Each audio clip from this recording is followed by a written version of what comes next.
Hola y bienvenidos a su canal favorito, Edison Explica. Hoy vamos a hablar del arte manga.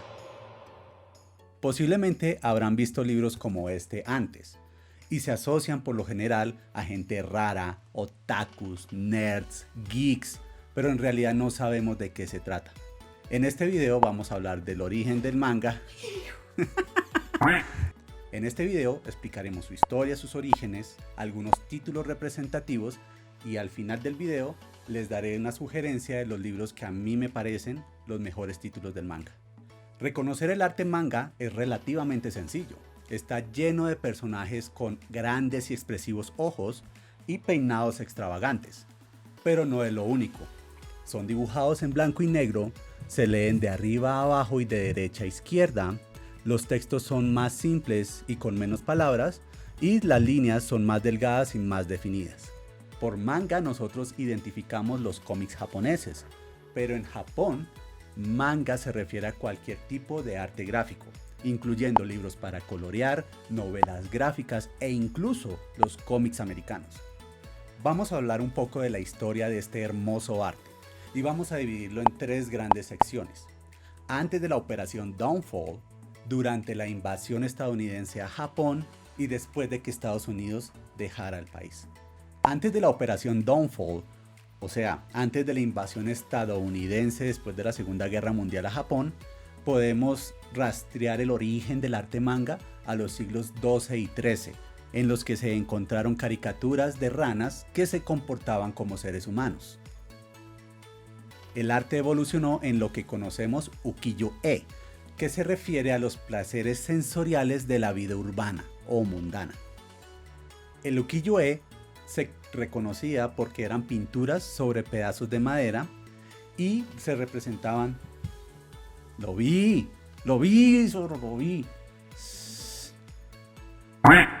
Y representaban cantantes famosos, luchadores de sumo, actores, pero también se usaba para representar escenas sensuales y mundanas, aquellas escenas en las que tú te encuentras con esas mujeres que contratas para satisfacer tus deseos más íntimos, ese tipo de pinturas. La definición de la palabra manga como nosotros la conocemos, es decir, como el cómic japonés, fue usada por primera vez por Rakuten Kitazawa, que vivió entre 1876 y 1955. En japonés, la palabra manga se divide en dos sílabas, man y ga. Man significa cualquier cosa que tú dibujes, es decir, cualquier garabato que tú mamarrachees. Y ga significa imagen, es decir, manga en japonés quiere decir cualquier cosa que tú dibujes. Al igual que muchas otras civilizaciones, los primeros japoneses escribían sus cosas en rollos de papel o pergamino, y al leerlo lo hacían de derecha a izquierda y de arriba a abajo. Es por eso que el manga se escribe de la misma forma, ya que la gente japonesa son muy respetuosos de su cultura y sus tradiciones. Durante la Operación Downfall, que se llevó a cabo durante el final de la Segunda Guerra Mundial y en la cual Estados Unidos invadió a Japón para prevenir que los japoneses se metieran en otra guerra, trajo consigo la llegada de la cultura americana, es decir, sus cómics, Disney y todos sus personajes, Mickey Mouse, Bambi, el Rey León, todos ellos influyeron en los niños japoneses de aquella época. Cuando estos niños crecieron, dieron origen al manga y el anime, tal como lo conocemos en Occidente hoy en día. Una vez la Operación Downfall concluyera y estos mangakas, es decir, artistas mangas, crecieran, uno de ellos se convirtió en el punto de referencia y se ganó el apodo del dios del manga y el padrino del anime. Estamos hablando de Osamu Tezuka, el creador de Astro Boy. Osamu fue el primero en introducir el concepto de grandes y expresivos ojos y los peinados extravagantes. Unos años después esto se convertiría en tendencia en este tipo de arte. Con este nuevo estilo y sus impresionantes historias, el arte manga se abrió espacio en todo el mundo. Esto, más unas alianzas entre Francia y Japón, permitieron la creación de mucho contenido manga y anime, convirtiendo así a Francia en la puerta de entrada de este arte al mundo occidental. Actualmente existen dos grandes amenazas a este arte manga. El primero es la resistencia occidental a cualquier expresión cultural que venga de otras partes, especialmente del Medio Oriente y el Oriente. Esto hace que el contenido del manga tenga que ser altamente modificado y censurado antes de poderlo encontrar en las tiendas. Por otro lado, la piratería ha golpeado bastante fuerte a este arte. Se puede rastrear el origen de esta piratería a aquellos estudiantes de japonés que terminaban comprando mangas, los escaneaban y los distribuían por internet, resultando así en muchas traducciones no oficiales del contenido y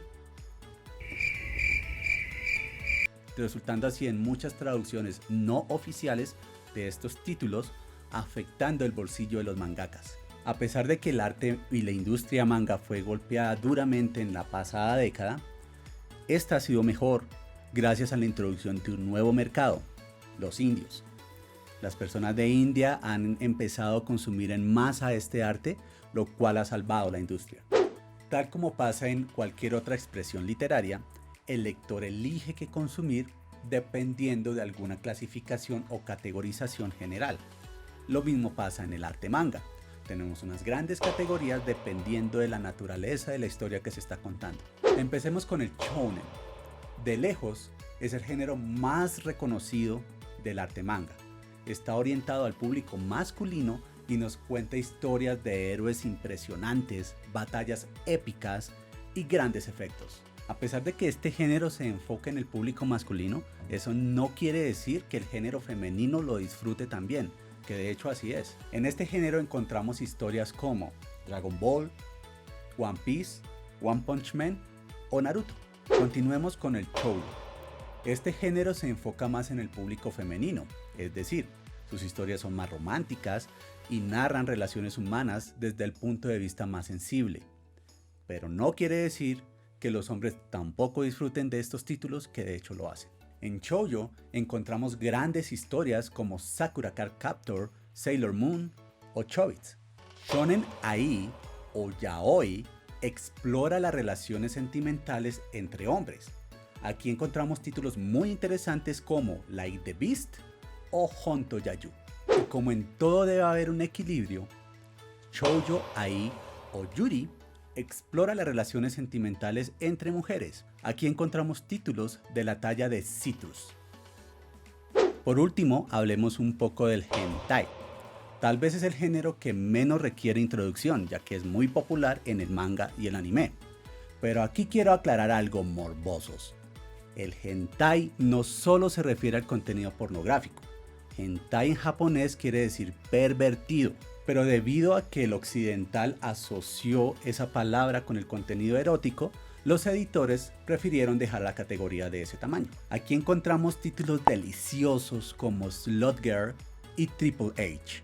Para concluir, estas son las categorías generalizadas del manga, pero no quiere decir que sean las únicas.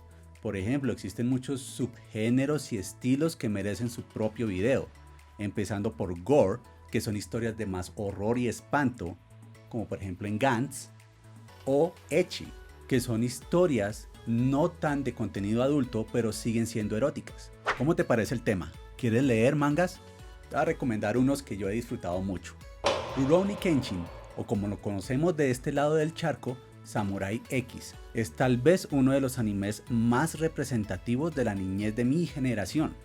El manga, dibujado por Nobuchiro Watsuki y publicado entre abril de 1994 y septiembre de 1999. Lo que más gocé de esta historia es su mezcla entre hechos históricos reales, como la transición del periodo Edo a la era Meiji en Japón, y personajes históricos importantes como Okubo, Hajime Saito, los Shinsengumi y los Tokugawa. Y todos estos ingredientes se mezclan en una fantástica historia alrededor de un samurái vagabundo que es clave para solucionar los problemas del Japón y llevarlo al progreso. Está lleno de personajes creíbles y toca temas delicados como la corrupción en la política. Les voy a dejar una imagen que incluso si se han visto el anime, los va a intrigar y espero que los lleve a leerse este hermoso título. Nuestro siguiente en la lista es Full Metal Alchemist. creado por la mangaka Hiromu Arakawa y publicado entre julio de 2001 y junio de 2010. Esta historia mezcla temas interesantes como la alquimia y el intercambio equivalente, y además está ambientado durante la primera revolución industrial europea. La historia de este manga es intrigante. La mamá de dos pequeños niños muere y ellos intentan revivirla a través de la alquimia, pero todo sale mal y ellos tienen que superar muchos obstáculos para tratar de resolver el caos que armaron. A algunos fans de Disney le puede sonar familiar esta historia, presuntamente. Mezcla temas como la ciencia, los pecados capitales y muchas culturas diferentes que convierten esta historia aún más interesante. Además, los conflictos internos de los personajes y los vuelcos inesperados de la trama lo dejan a uno en shock. Las peleas en esta historia llegan en el momento justo y duran la cantidad apropiada de tiempo, sin involucrarse en la vida pasada de los personajes o cosas por el estilo. Hola, soy Dani y hoy les voy a hablar acerca de uno de mis mangas favoritos, Chobits. Chobits fue escrito por las Clamp y se publicó entre el año 2000 y el 2002. Esta historia es romántica, es dramática, incluso es cómica. Esta historia habla acerca de Hideki, quien es un estudiante que un día se encuentra una especie de robot en un basurero llamado Persocom y se lo lleva a su casa. Una historia un poco compleja se empieza a desarrollar entre Hideki y entre la Persocom llamada Chi, que dependiendo del punto de vista del lector podría ser romántica. Esta historia nos lleva a todos a un profundo y un poco sensible debate. Ponte en esta situación. ¿Qué pasaría si tu asistente del teléfono, Siri, Google, Alexa, desarrolla sus propias emociones, sus propios sentimientos y se enamora de ti? Por eso los invito a que lean esta maravillosa historia que es bastante linda y que llegó a tocarme el corazón. ¿Sí? Elfen Lied, creado por Lin Okamoto y publicado entre junio de 2002 y agosto de 2005. ¿Qué pasaría si la humanidad evolucionara entre una versión mejorada, más inteligente y más fuerte, pero que por instinto aniquilara la versión anterior para garantizar su supervivencia? Bien, eso es Elfen Lied. Es una historia sangrienta y cruel que te lleva a preguntarte cómo los seres humanos reaccionamos ante situaciones y entornos nuevos. Existe una adaptación al anime de esta historia, que dura 12 capítulos, pero no llega ni a la mitad de lo que el manga cubre. Por eso les aconsejo que lo lean y encuentren qué falta. Finalmente, Sazanais, creado por Yuzo Takada y publicado entre 1987 y 2002. Es la serie más antigua que yo he leído y tú puedes ver cómo el arte progresa en la medida que la historia avanza. Este manga mezcla ingredientes particulares. Tienes zombies de una forma que tú nunca lo has visto antes y personajes inmortales más allá de los vampiros. Esta historia te lleva a través de distintos lugares como son Hong Kong, China, los Himalayas en la India, Turquía y Tokio, por supuesto. En esta historia, el protagonista muere en el primer capítulo. Pero no se preocupen, no les he dañado ninguna parte de la historia, aún. La historia de Sazanai está influenciada por el hinduismo y cubre desde el origen de la raza humana y el mundo hasta la actualidad. Eso es todo. Espero que hayan disfrutado este video tanto como yo disfruté haciéndolo y les voy a dejar unos enlaces de interés en la descripción. Comenten, suscríbanse, denle like al video, síganme apoyando para yo poderles seguir explicando cosas.